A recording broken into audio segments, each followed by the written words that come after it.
هو ايه الافضل، النسخة العربي؟ طب النسخة الياباني اعلى في الماتيريال؟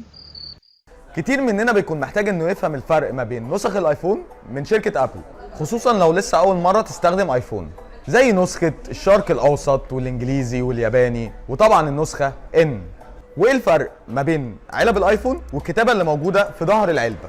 شركة ابل بتطرح 4 نسخ من الايفون.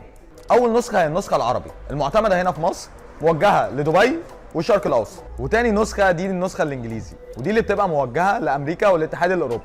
اما النسخه الثالثه هي النسخه الياباني، ودي اللي كان فيها مشكله زمان لما كنت بتيجي بتصور بالموبايل والموبايل سايلنت كان بيطلع صوت في الكاميرا. تم تعديل هذا فيما بعد. واخر نسخه معانا هي النسخه ان، وهي النسخه المستبدله من شركه ابل لما بيظهر عيب صناعي. مفيش اي فرق ما بين جميع نسخ ابل، وكل النسخ دي بتتقبل في الضمان لدى اي وكيل معتمد من شركه ابل على مستوى العالم. اما الجزء المهم، المكان اللي هتشتري منه الايفون لازم يكون موثوق زي ذا بيست.